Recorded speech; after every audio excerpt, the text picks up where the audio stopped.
This is going to be Trench Dig Deep interview series. I think that's the name I'm going to stick with now. And what's the purpose? We've got a whiteboard here, so I can wing it. What's the purpose of these interview series? To raise awareness for our mental health class that we've been running 5 years past July for free for you to come in, hit bags, have a workout, meet guys like myself and this person here. It's a mystery. So there's maybe 20 in a class twice a week. I'm not sure how it's going to look in the new year, but we'll continue it. Coffee and cake on a Saturday. So we'll probably speak about it more during this interview. So that's who we are. Anything to add, Willie? No, I'm good. This is Willie. No, Willie trains with us, and you want to tell me a bit about yourself? well, 3, 2, 1. what? Well, I joined Trench. It must be what 3-4 years ago now. Going that anyway. And here when we moved to this. Yes, gym. aye, that was pretty much when you just moved. Actually, is when I joined up, and I came here to get myself a bit fitter, and that's the purpose I came here for, to get fitter. But as it went on, it's evolved into something completely different. Things obviously change in the club and at home. So, yeah, that's my story. I've been coming to Trench the first time I came in. Or did you come to a normal boxing class first, or a mental health class? I was joined a normal boxing. Normal boxing session. I think I didn't really. We've progressed through this, so because it changed so much for me. Like when. Just trying how to word that. It's like however you want to word it. No, it's like it changed for me. Obviously, it's hard to my background story. Like, but I mean, I joined the gym to get fitter, and that's what it was. Just a case of this is what I want today, and my story in Trench is definitely in two halves. I would say for sure. So we'll just say you started 4 years ago for fitness. Yeah, and then basically I know Willie's background story, so I'll let him tell you it. So, what changed for you during your fitness? Well, everything changed. My world completely changed. And one day when my wife passed away on Christmas Eve, 2 years ago just passed. Yep. And obviously it's a hugely traumatic thing. And my daughter as well, who needs 24-hour care, which my wife provided for her until she passed away. So that became my responsibility as well. So, everything changed that day. Everything. So not only dealing with massive shock and it was just grief, and then you've got a full-time care of your daughter. Well, that was it. It was just everything, and that's affected my training now. So I was thinking about it last night. Actually, a good way to word it. When I first came to the gym, I came to the gym to get better, to get better at what I was doing, and now I come to the gym to feel better. To feel better in your head, you mean? Yeah, well, that's it. It's totally switched because I went just to get better at what I was doing, better at boxing, better at whatever. But now it's more of a case of definitely come to feel better. And that's something that the mental health classes definitely help with. It's just, I just having an outlet to train and chat shit to people, you know. Absolutely, and I can chat shit with the best. You know tell me about it. That's why we're here. Aye. So, after what happened after 2 years ago when your wife passed, how did you change your life to be better? Proactive. More proactive. I'm probably still working on that yet, if I'm being honest. It's just what we were chatting before, but it's like trying to find that balance because I've got so much more responsibilities now. Well, I still had the responsibilities, but we're half. But you could backhand into your wife. Yeah, pretty much. She had your back. Yep. So trying to juggle all that, and obviously my daughter comes first. Both of them come first. I've tried to stay positive and say, look, I need to look after myself to be the best version of me and for them, basically. Yeah. But it's time-wise, it becomes difficult to get in here as much. I mean, I've been trained maybe 2 years ago. I've been here, 4 or 5 times, if not more than that a week. And now I struggle maybe getting on a Saturday morning. But like we were saying off camera, when your priorities change, then you become last on the list. Yeah. And then that's when our personal mental health struggles. And because you're not looking after you. No.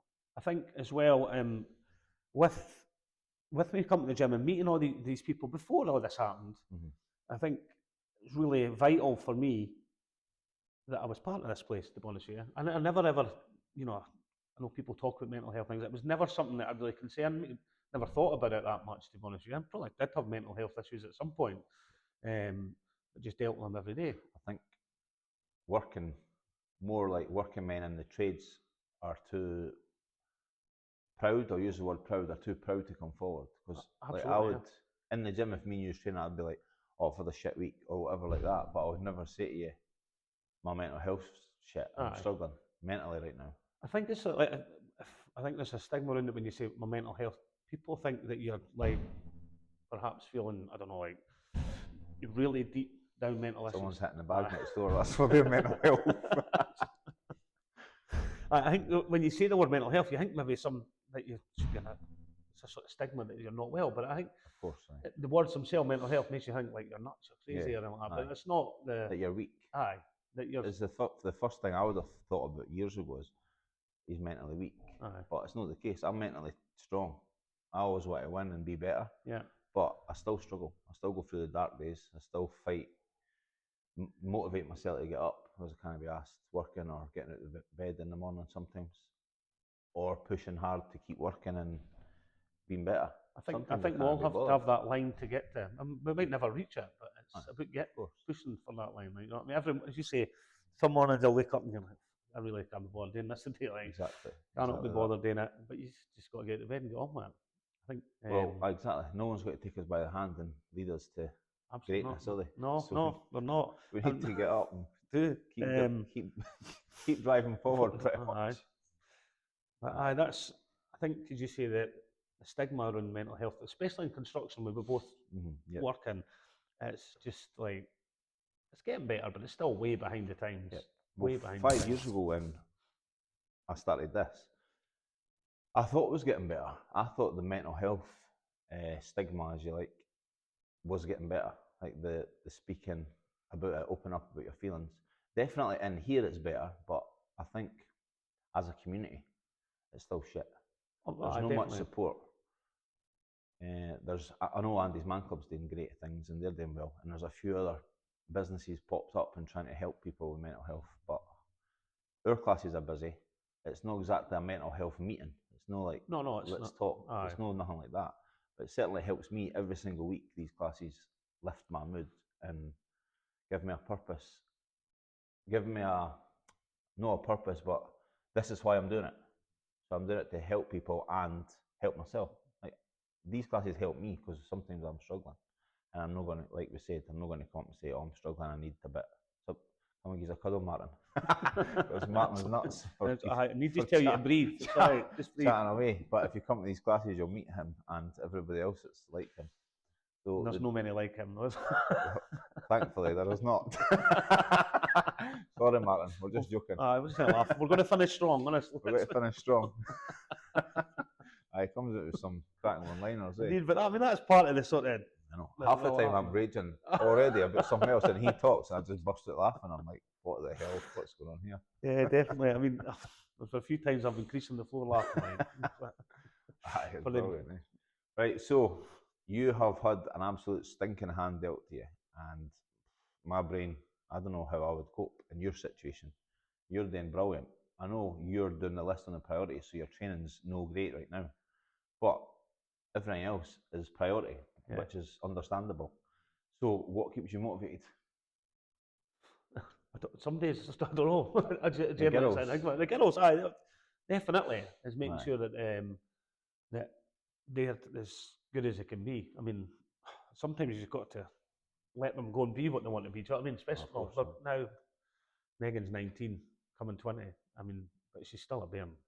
She's your bairn. Aye, but even what did she come through? She said something today actually. It's like, "Oh, I'm going to be 20 next year." And I was like, "Megan, you're not an adult." She's like, "I am an adult." It's like, I said, "No." You know what I mean? My daughter's 14 and she's nearly like, I don't know, 5'5" or something, and I'm like, "Where are you? What's happening to you?" I cuddled her the other day, and I'm cuddling her like shoulder height, and I'm like, "This is not normal. What's going on here?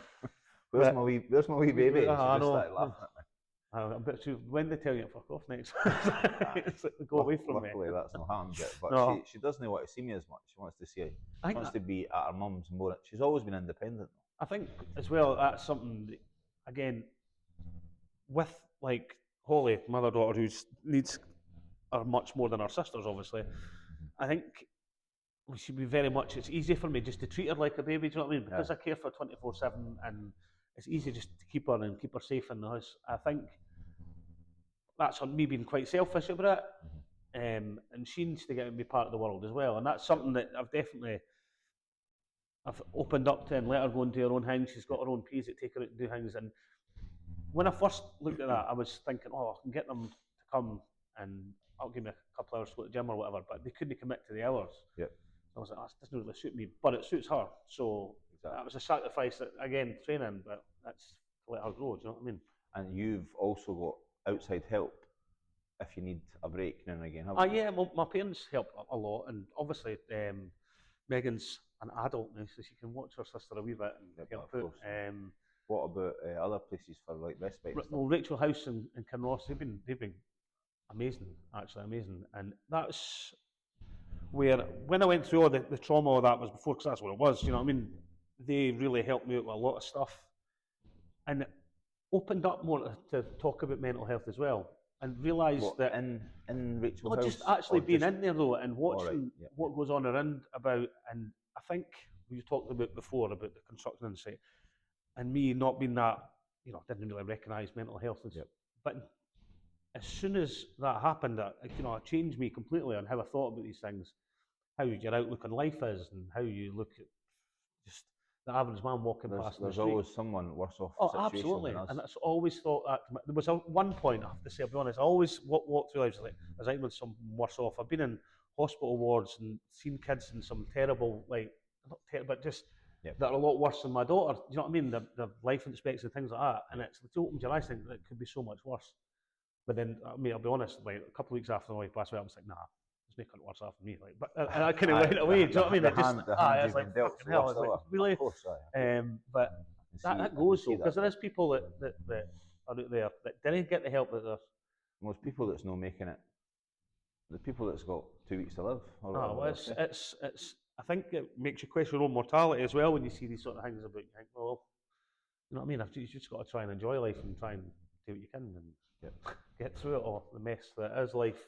I know. As my best mate passed away.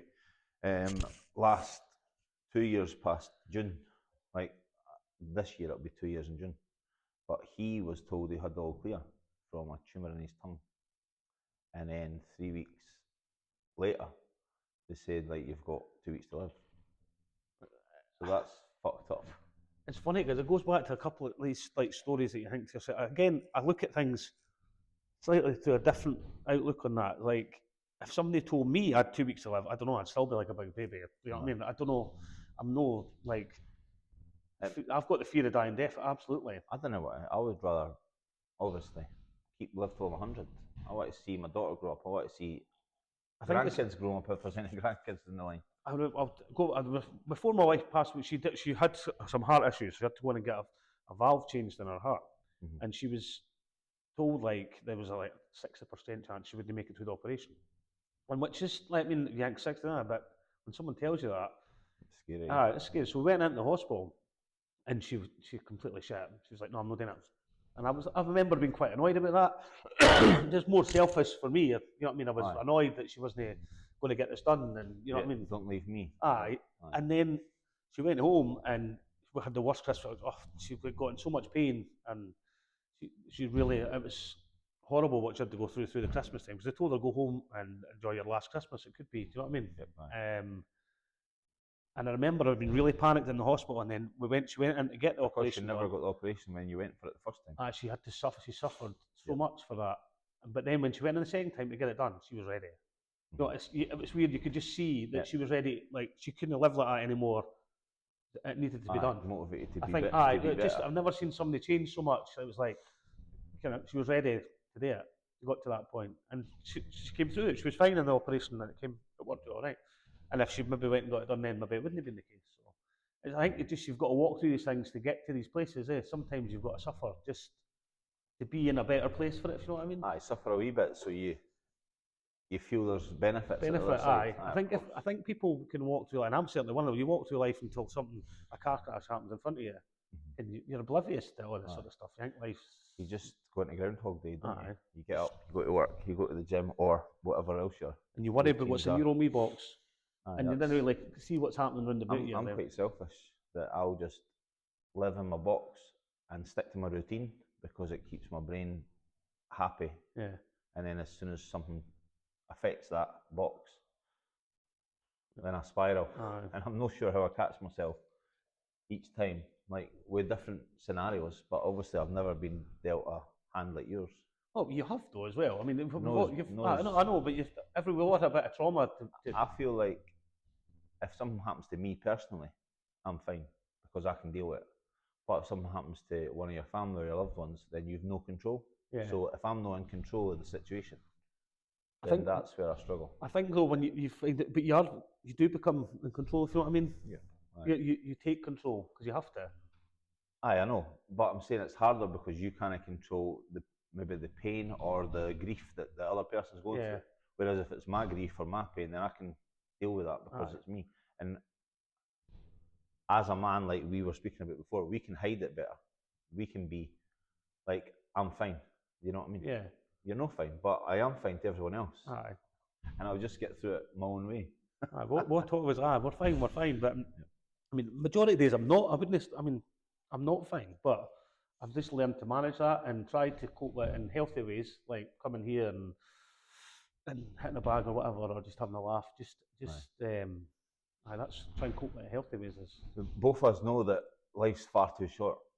Indeed. And that's a horrendous fact. But it's too short. You need to make it count. I think, and it's going back to what you said about your friend as well passing away. It's like you get that sort of news, and then they get to the point, because this is a very real thought, and I've had to go through these sort of meetings before about end of life care plans, things like that. Yep. And I think quality of life is a massive thing, because you're either living or we're all dying at the end of the day.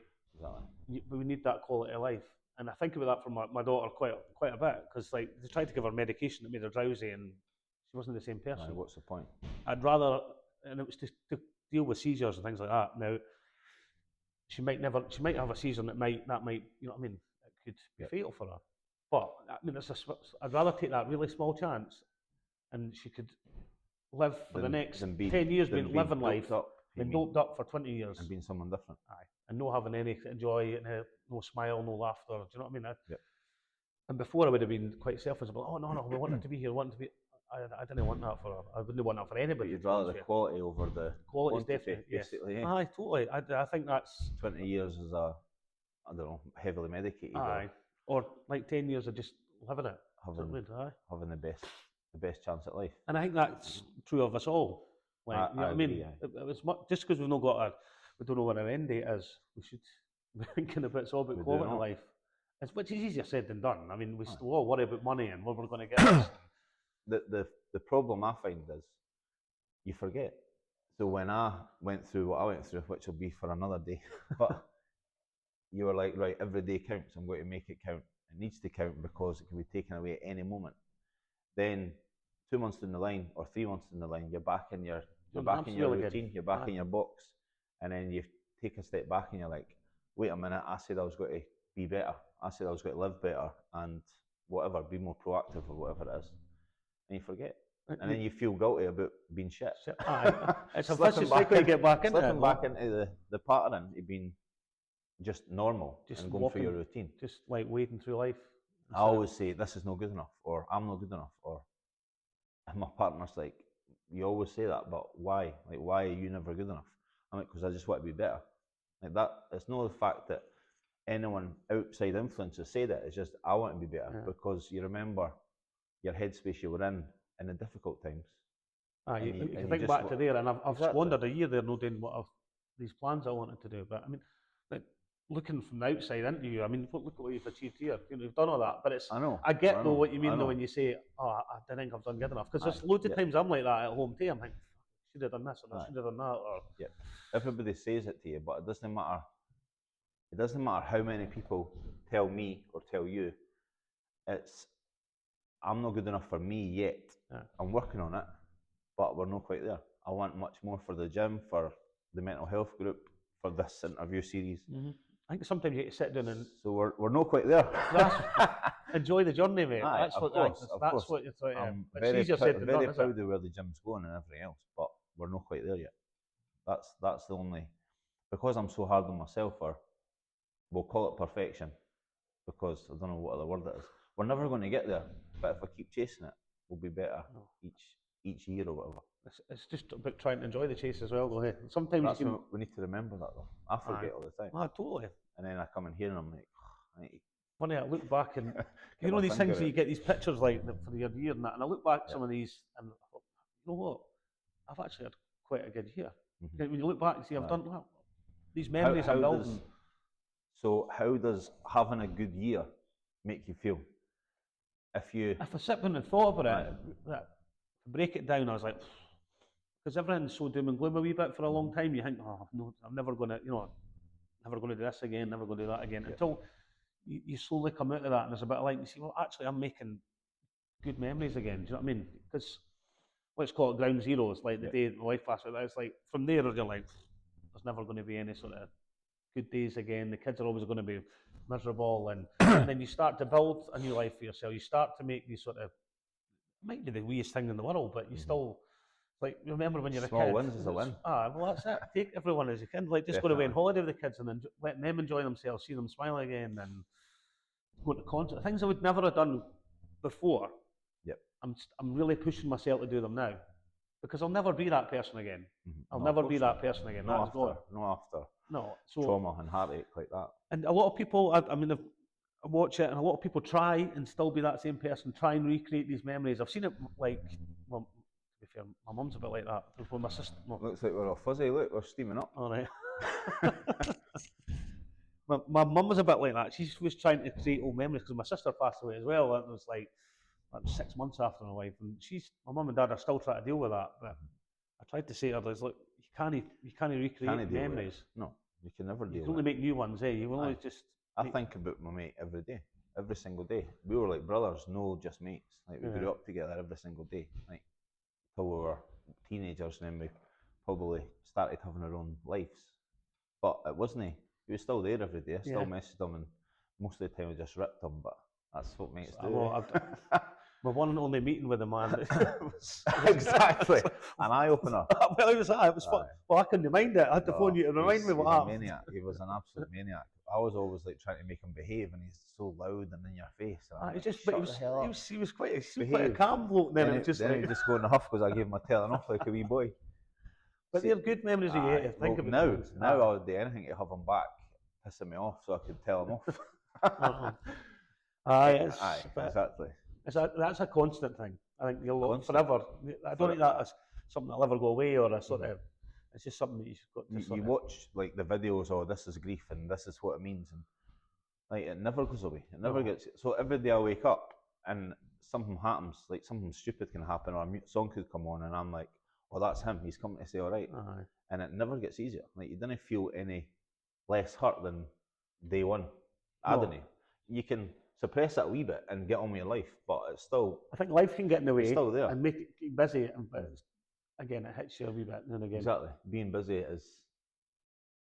busy is the way that I mask my mental health, if you like to call it that. I think absolutely that's. Stay busy. Everybody's like, you're too busy. When do you ever stop? I'm like, I can't stop. I don't want to stop. I can't stop. I can't sit for 2 days if I sit for 2 days in quiet and peaceful, then I'm like, I need to get out of here. I can't deal with that. I mean, these last 2 weeks obviously been off work and everyone's shut down and everyone's in their own bubble and that.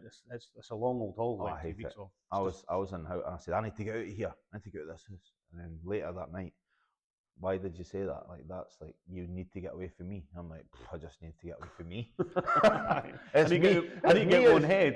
It's the issue. Sitting in this house, it's me, it's the issue. And I think sometimes people struggle to understand that, like, obviously, but in time they get to understand how your own head works. Like, probably better than you. We struggle with this, Wally. We've smashed that for ages. I told you I can chat shit. Like, we've never even had a cup of tea. We've not even got the heating on because we're rushing about to get started, and it's Baltic in here. Hence the hat, hoodie, everything. I mean, I'm like shaking at the back here. My seat's making funny noises.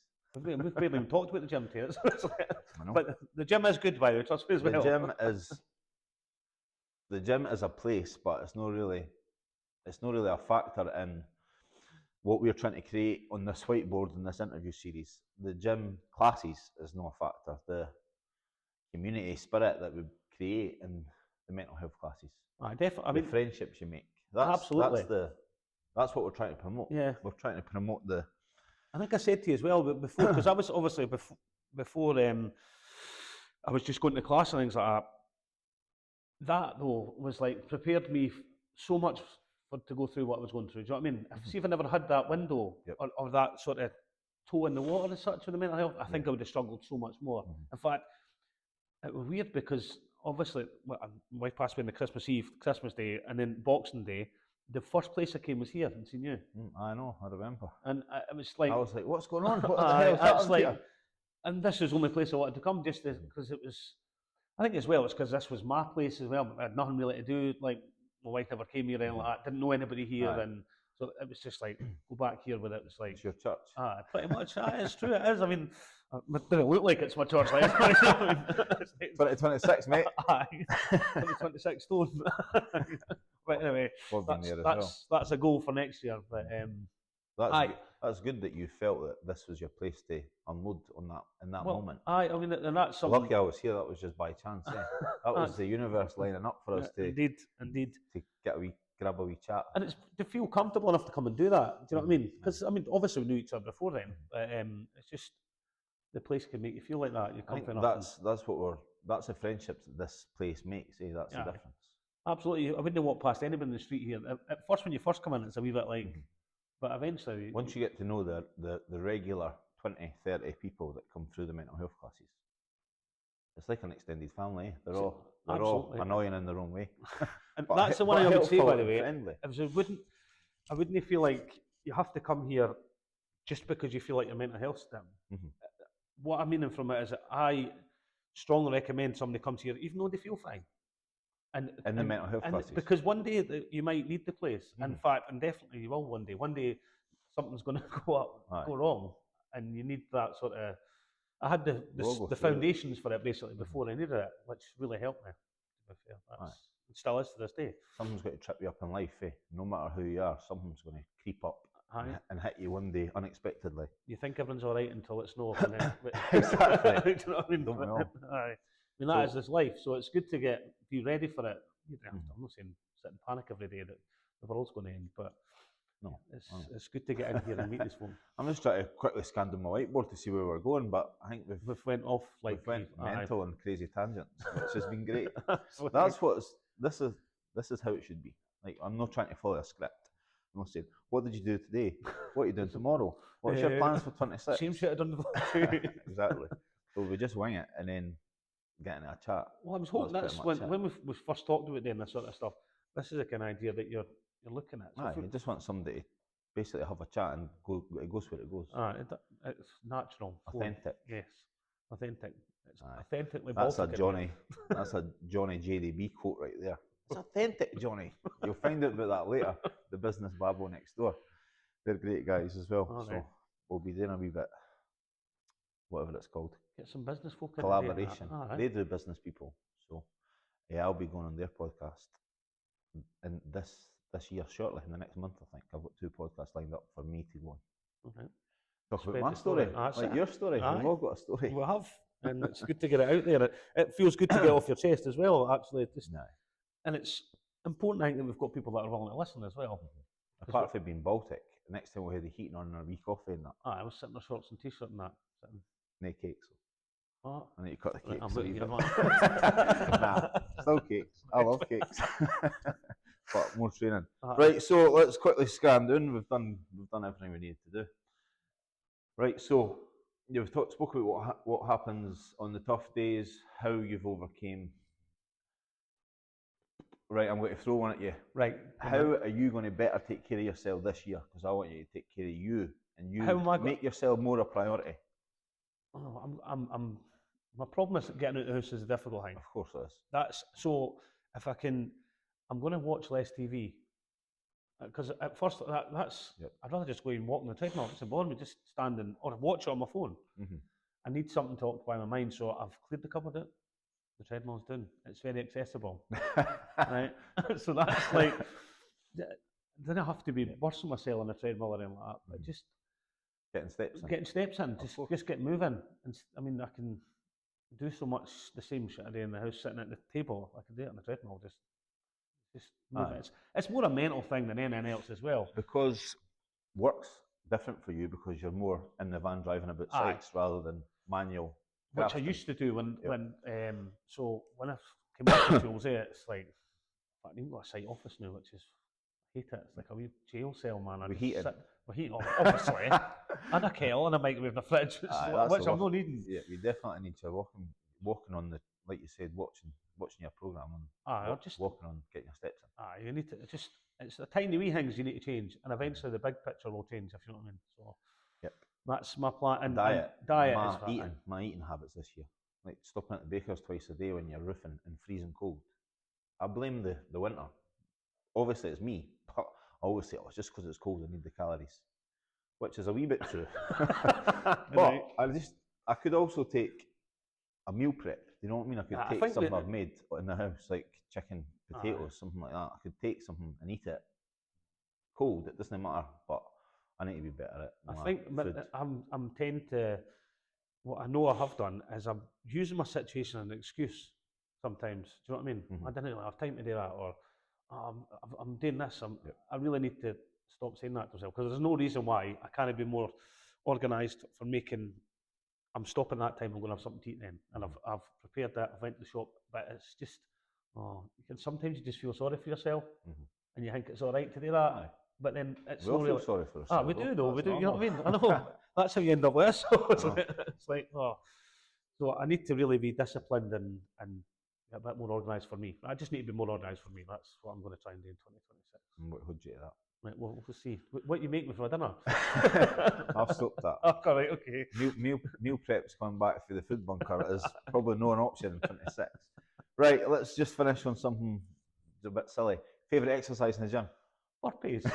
I He don't says say burpees. burpees on the whiteboard. My Right. favourite, it probably would be Do you like?